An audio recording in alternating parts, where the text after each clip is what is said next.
Hello students, now we have to start the chapter that is electoral competition और इसमें हम क्या कर रहे थे? What is our system of election? ठीक है, क्या सिस्टम है इलेक्शन का? हमने इसमें 3 तरह के इलेक्शंस पढ़े थे, general election, mid term elections and by election. ठीक है, these are 3 types of elections which occur in countries में. जनरल इलेक्शन हर 5 साल में होने हैं, है ना. मिड टर्म इलेक्शन और by election it is due to some emergency और सम स्पेशल केसेस, तब मिड टर्म इलेक्शंस या बाय इलेक्शंस होते हैं. ठीक है, अब ये इलेक्शंस होते तो हैं, ये इलेक्शंस के लिए क्या क्राइटेरिया डिसाइडेड है ना. अब जैसे कि हमने देखा था कि हरियाणा का एग्जाम्पल पढ़ा था ना हमने. हरियाणा में 90 सीट्स थी. 90 सीट्स का मतलब क्या हुआ?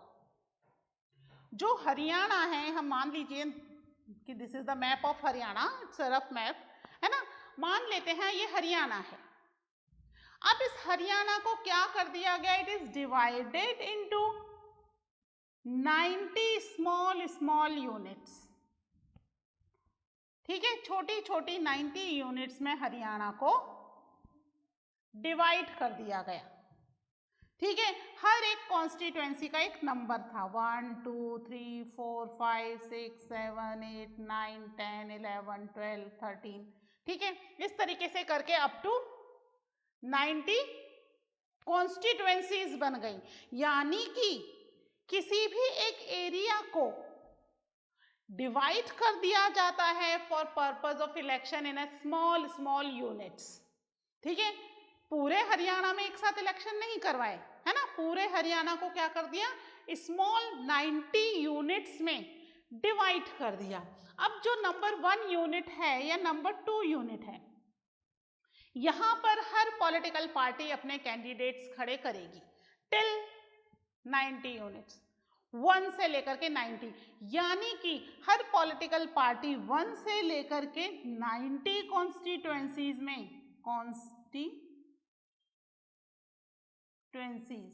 है ना, हर 90 कॉन्स्टिट्यूएंसीज में अपने अपने कैंडिडेट्स खड़े करेगी.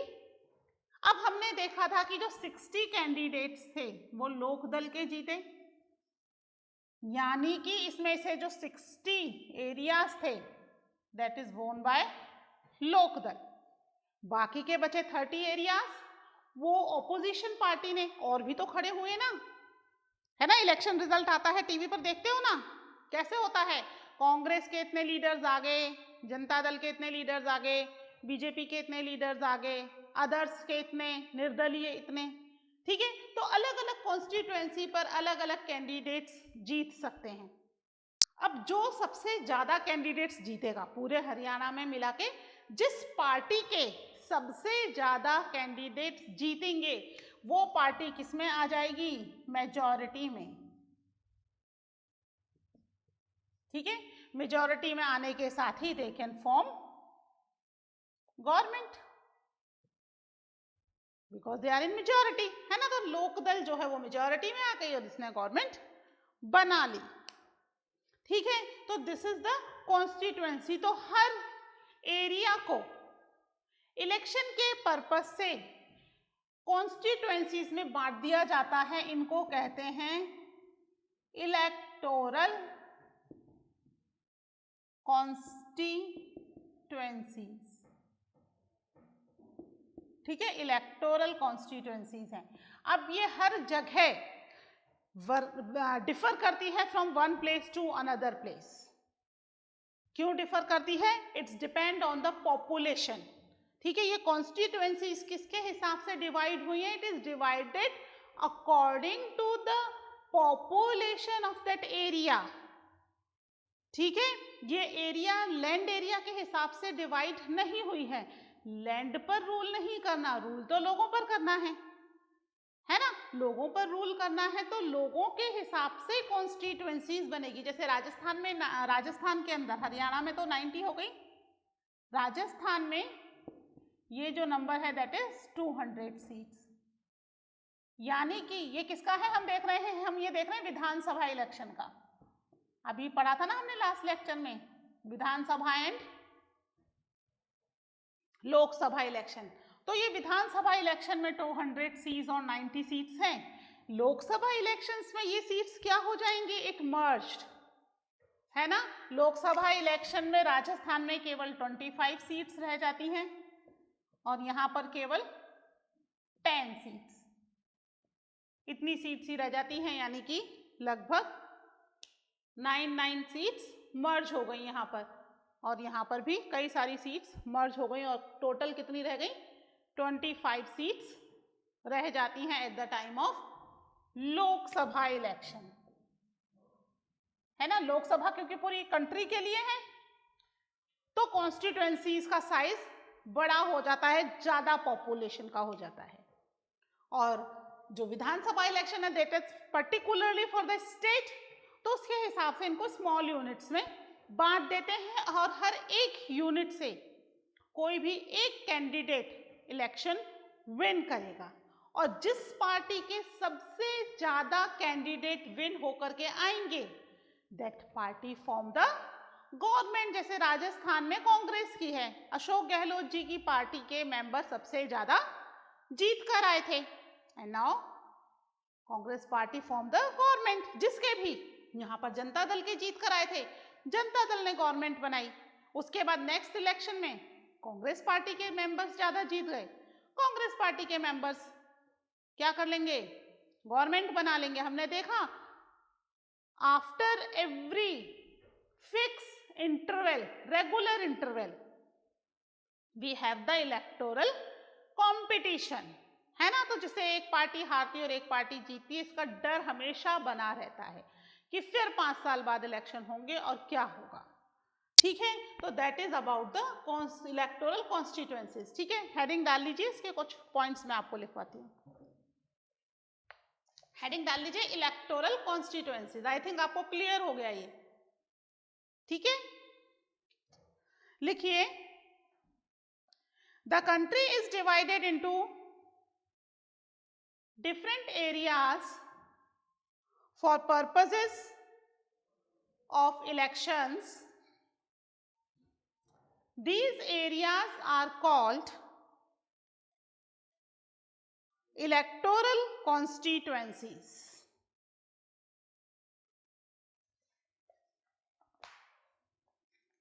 ठीक है, नेक्स्ट लिखिए, for Lok Sabha elections the country is divided into 543 constituencies.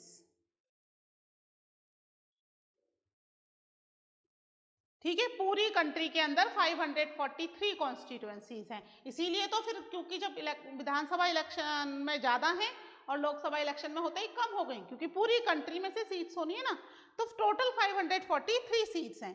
ठीक है, नेक्स्ट इसमें लिखिए, the representative elected from each constituency is called members of parliament.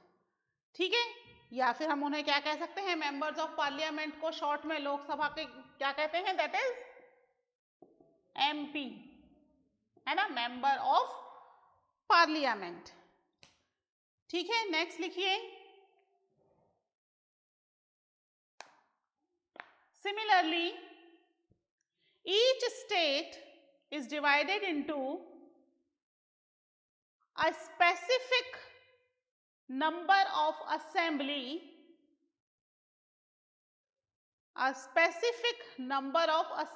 constituencies.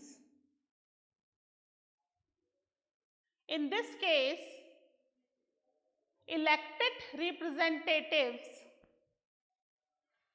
are called, Vidhansabha में MLA, member of elected representatives are called members of legislative assembly, और MLA, तीनों चीजें capital लिखना है ना, MLA तीनों कैपिटल में, और MLA।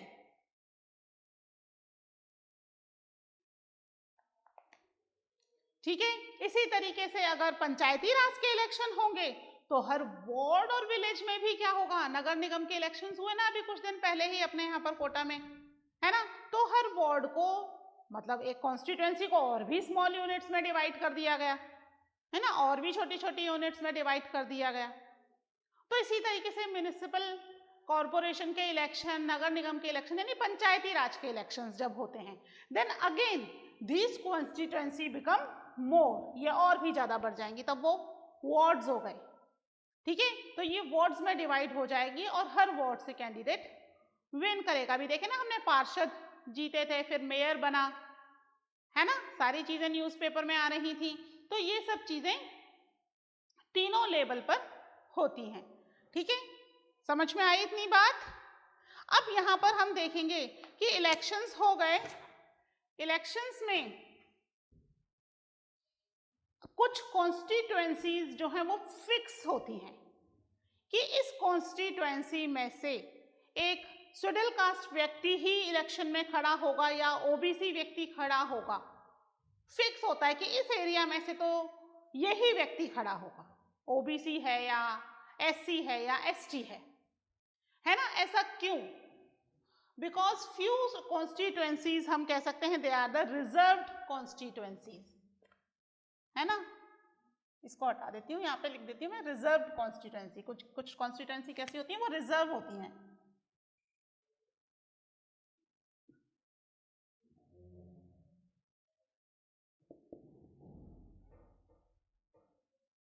रिजर्व हैं, किसके लिए रिजर्व हैं? It is reserve for few people. Why it is reserve, है ना, कि कुछ कॉन्स्टिट्यूएंसीज ओबीसीज के लिए या एससीज के लिए या एसटीज के लिए रिजर्व कर दी गई हैं। क्यों रिजर्व कर दी गई हैं? एक्चुअली जब अपना कॉन्स्टिट्यूशन बन रहा था, है ना, तो कॉन्स्टिट्यूशन बनाते समय हमारे जो कॉन्स्टिट्यूशन मेकर्स थे उन्हें लगा कि भाई जब कंट्री डेमोक्रेटिक हो रही है, everyone will get the equal and fair chance, तो ऐसा ना हो कि कुछ कम्युनिटीज जो शुरू से ही उन्हें कोई राइट्स नहीं मिले, उन्हें इलेक्शंस में भी कोई राइट्स ना मिले, है ना। Few communities were dominated by the upper caste और few particular caste from the ancient time. कब से होता आ रहा है उन्हें खुद को भी पता नहीं है शायद कि कब से वो डोमिनेट हो रही हैं। तो और constitution makers were very intelligent, उन्हें लगा कि ये आगे भी होगा, है ना। कंट्री में अभी भी कंटिन्यूस क्या चल रहा है, डिस्क्रिमिनेशन चल रहा है, अभी भी चल रहा है। After so long we got independence, constitutions हैं, राइट्स हैं, सब कुछ हैं, though we see there are discrimination among the people. सब जगह नहीं है, आपको होगा मैडम हमारे एरिया में नहीं है, हम पूरे देश की बात नहीं कर रहे हैं। अब ये डिस्क्रिमिनेशन केवल कुछ एरियाज में बचा है, these are basically backward areas, हम कह सकते हैं विलेज एरियाज है, वहां बचा है।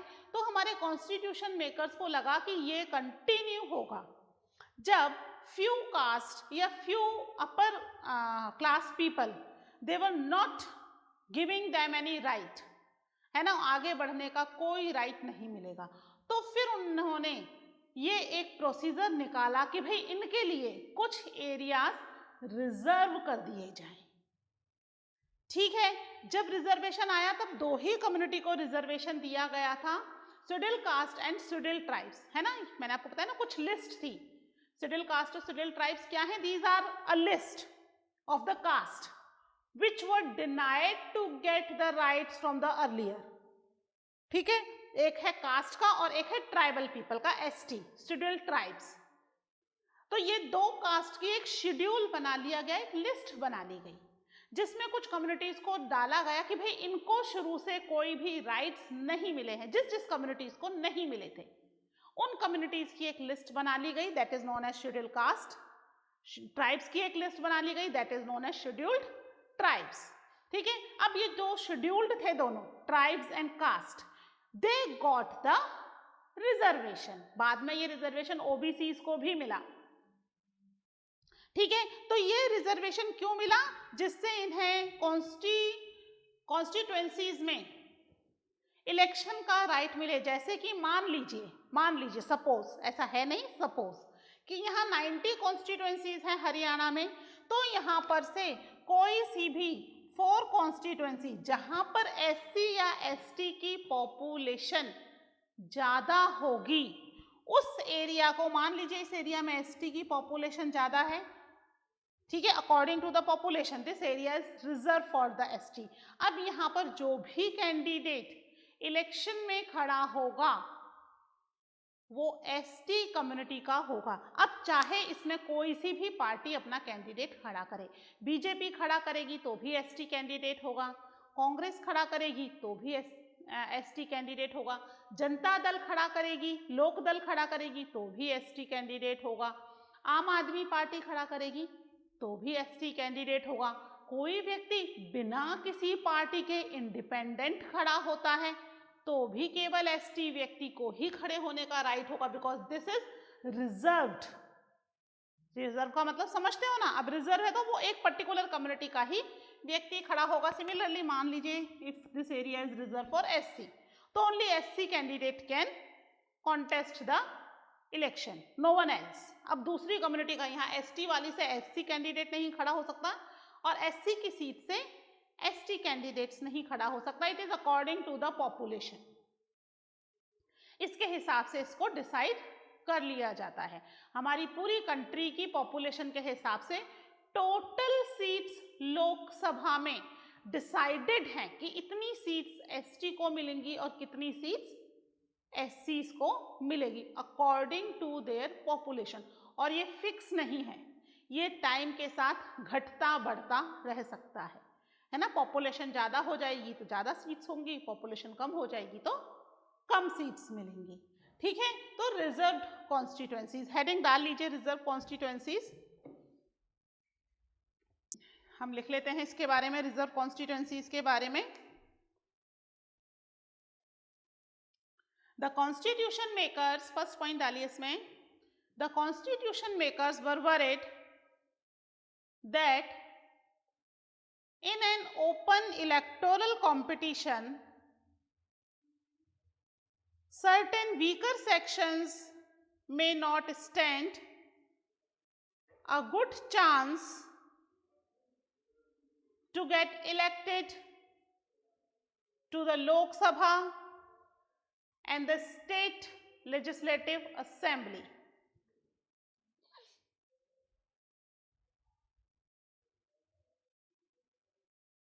ठीक है, नेक्स्ट लिखिए। So the makers of constitution thought of a special system of reserve constituencies for the weaker section, है ना, इसीलिए उन्होंने वीकर सेक्शन को रिजर्व कॉन्स्टिट्यूएंसीज दी थी। लिखिए इसमें, some constituencies are reserved for people who belong to scheduled caste, bracket में लिख लीजिए SC, scheduled caste SC and scheduled tribes ST।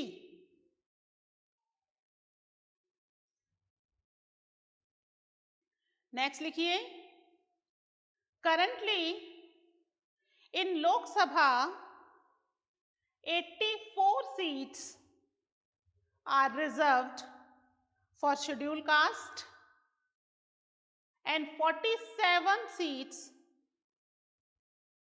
are for scheduled tribes, यानी ट्राइब्स की पॉपुलेशन कम है comparative to the scheduled caste, ठीक है। Scheduled caste को 84 और ट्राइब्स को 47 सीट्स अभी प्रेजेंटली लोकसभा में रिजर्व्ड है, पहले कम थी, है ना, कुछ बुक्स में शायद 79 एंड 41 दिया हुआ होगा, चेंज कर लेना इसको, ठीक है। अभी 84 एंड 47 हो चुका है, बढ़ गई है सीट्स, नंबर ऑफ सीट्स बढ़ गई है, ठीक है। नेक्स्ट लिखिए, in many states seats in rural panchayat and urban municipalities and corporation local bodies are now reserved for other backward classes as well, ठीक है। नेक्स्ट लिखिए, similarly 1/3 of the seats are reserved in rural and urban local bodies for women candidates. ठीक है, women candidates के लिए क्या कर रखी हैं, 1/3 सीट्स, यानी जितनी भी सीट्स होंगी, ध्यान रखिएगा this is only for the Panchayati Raj, state government Vidhan Sabha और लोकसभा में नहीं है ये ध्यान रखिएगा, ये नहीं है, ये कहाँ पर है, केवल पंचायती राज में। रूरल यानी कि ग्रामीण जो इलेक्शंस होते हैं रूरल एरियाज के, एंड अर्बन ये जो म्यूनिसिपैलिटी कॉर्पोरेशन के इलेक्शंस होते हैं, यहाँ पर केवल यहाँ पर वुमेन को 1/3 सीट्स के रिजर्वेशन है। विधानसभा और लोकसभा में अभी भी वुमेन रिप्रेजेंटेशन केवल 5 to 10% है ना, 50% पॉपुलेशन है कंट्री की women. Why they will not get at least 1/3 reservation in the Lok Sabha and Vidhan Sabha, they are not getting. Vidhan Sabha में भी नहीं है, आप देखिए, आप सोचिए अपने आसपास के एमएलए वगैरह में कौन है फीमेल, गिनती के नाम आएंगे, मेल में तो लंबी चौड़ी लिस्ट बन जाएगी, है ना। ऐसे ही हमारी अभी जो लोकसभा है उसमें तो भी कुछ मेंबर्स अभी हैं फीमेल, वरना पहले की में तो they are very less female candidates, women candidates को मौका ही नहीं मिलता है। ठीक है, तो अभी शुरुआत तो हुई है, at least they will get the 1/3% reservation in the Panchayati Raj. ठीक है, चलिए ये हुई बात कॉन्स्टिट्यूएंसीज की। अब कॉन्स्टिट्यूएंसीज सेलेक्ट हो गई, now who can cast the vote, vote कौन देगा, तो इसके लिए एक वोटर्स लिस्ट बनती है।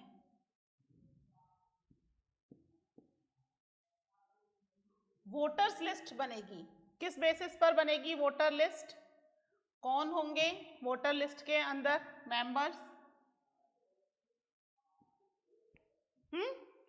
हमारे यहां पर यूनिवर्सल अडल्ट फ्रेंचाइज है, यानी कि each and everyone those who are above 18 years has the right to vote irrespective of their age, caste, creed and gender, है ना, यही है यूनिवर्सल अडल्ट फ्रेंचाइजी। ठीक है, तो इसके लिए क्या होता है कि पूरी कंट्री में वोटर लिस्ट बनती है कि कौन कौन व्यक्ति वोट देगा। ठीक है, जैसे कि आपको शायद ध्यान हो, इलेक्शन के समय में क्या होता है, कई बार कुछ इलेक्शन पार्टी वाले आते हैं और कुछ लिस्ट पकड़ा के जाते हैं, छोटी छोटी पर्चियां, है ना, दे करके जाते हैं घर पे, क्या होती है इसमें नाम लिखे रहते हैं, कौन कौन आपके घर से मेंबर्स वोट देने जाएंगे। ठीक है, दादा दादी, मम्मी पापा, चाचा चाची, बुआ, जो भी घर में मेंबर्स हैं, ताऊ ताई, जो भी घर में मेंबर्स हैं, उनके नाम लिखे होते हैं उस लिस्ट में, है ना। तो वो वोटर्स लिस्ट है, तो उन्हें कैसे पता कि आपके घर में कौन कौन व्यक्ति वोट देने जाएगा, आपका नाम क्यों नहीं आता कभी, आप तो वोट देने के लायक नहीं हो ना, आपकी एज कम है, यू आर नॉट 18 और अबव, जैसे आप 18 एंड अबव हो गए आपका नाम वोटर लिस्ट में आ जाएगा। तो ये वोटर लिस्ट इलेक्शन से पहले हमेशा अपडेट होती है। ठीक है, इसमें जितने भी सिटीजन्स हैं कंट्री के, तो वो जो कॉन्स्टिट्यूएंसीज बनाई है ना, छोटी छोटी कॉन्स्टिट्यूएंसीज, अब यहाँ पर हर कॉन्स्टिट्यूएंसी अपने अपने यहाँ के वोटर्स का एक डाटा तैयार करती है। ठीक है, सभी को बुला बुला के पूरा डाटा तैयार किया जाता है कि घर में कितने मेंबर्स हैं, कितने मेंबर्स वोट देंगे, है ना, उसमें कितने मेल हैं, कितने फीमेल्स हैं, पूरा डाटा यहाँ पर हमसे ले लिया जाता है और वो वोटर लिस्ट तैयार कर दी जाती है। ठीक है, किनकी होगी, 18 इयर्स एंड अबव, इसलिए आपकी नहीं होती, है ना, आप तो अभी छोटे हो। तो 18 इयर्स एंड अबव वाली, अब अबव में जब तक डेथ नहीं होती तब तक अबव की कोई डेफिनेशन नहीं है। ठीक है, इन सब की एक लिस्ट तैयार होती है और उसके अकॉर्डिंगली इलेक्शंस में वोट देते हैं। ये नेक्स्ट इलेक्शन में वापस अपडेट होती है, क्योंकि क्या होगा, जिन बच्चों ने अभी, मान लीजिए कुछ बच्चे अभी 17 इयर्स के हैं, 16 इयर्स के हैं, 5 साल बाद आते आते तो वो 18 प्लस हो जाएंगे तो उनका नाम लिस्ट में जोड़ लिया जाएगा। और कुछ लोग जो कि माइग्रेट कर गए, इंडिया छोड़ के चले गए, बाहर चले गए आउट ऑफ इंडिया, या हमारी कॉन्स्टिट्यूएंसीज में नहीं है, हर कॉन्स्टिट्यूएंसी अपना अपना डाटा तैयार कर रही है ना, उससे मिलकर के पूरी कंट्री का डाटा बन जाता है। तो यहाँ पर ये कॉन्स्टिट्यूएंसी छोड़कर कहीं और चले गए तो उनके नाम डिलीट होंगे। कुछ लोग इंडिया छोड़ के भी चले गए, उनके नाम डिलीट हो जाएंगे। कुछ लोगों की डेथ हो गई, कुछ ओल्ड बुजुर्ग लोग थे, उनकी डेथ हो गई, उनके भी नाम डिलीट कर दिए जाएंगे, है ना। और कुछ नए बच्चे जो अब 18+ हो गए हैं, उनके नाम ऐड कर दिए जाएंगे, ठीक है। अब मान लीजिए कुछ लोग माइग्रेट होकर के यहाँ से वहां चले गए, है ना, तो यहाँ से नाम डिलीट हो जाएगा, इस कॉन्स्टिट्यूएंसी से नाम डिलीट हो जाएगा। जिस कॉन्स्टिट्यूएंसी में जाके रह रहे हैं वहां पर उनका नाम ऐड हो जाएगा during the time of election. ऐसे नहीं, कभी भी इलेक्शन के समय ही ये लिस्ट अपडेट होती रहती है।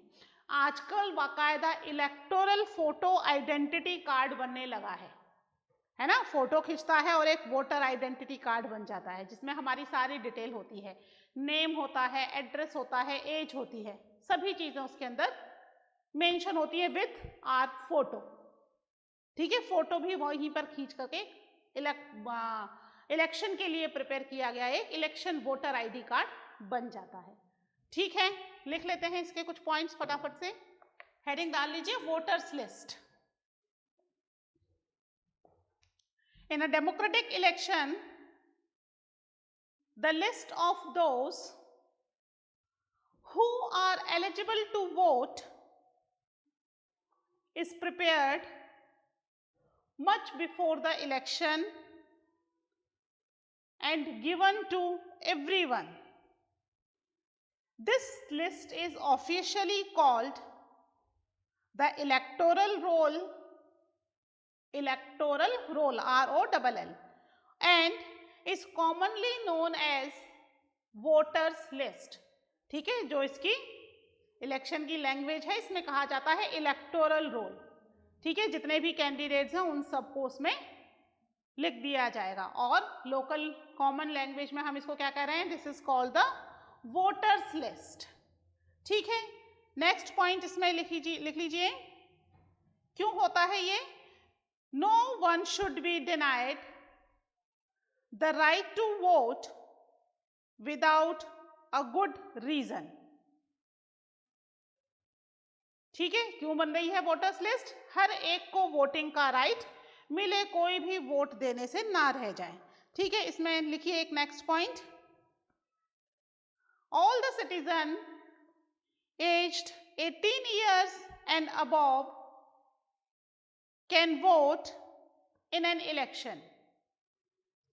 Every citizen has the right to vote regardless of his or her caste, religion or gender, ठीक है। नेक्स्ट पॉइंट इसमें लिख लीजिए, some criminals and persons with unsound mind be denied the right to vote, but only in rare situations, okay। Last point इसमें लिख लीजिए, a complete revision of the list take place every 5 years, ठीक है, हर 5 साल में। एक और point लिख लीजिए इसमें last, in the last few years a new system of election photo identity card EPIC has been introduced.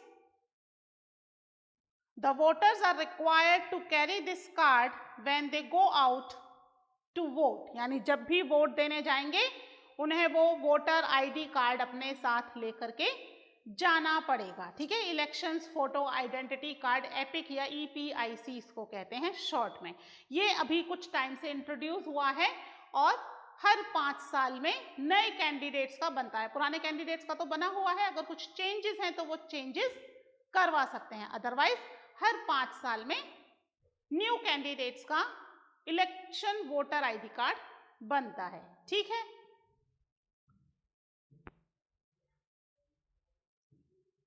ठीक है, तो इस तरीके से इलेक्शन से पहले ये लिस्ट जो तैयार होती है that is known as the voters list.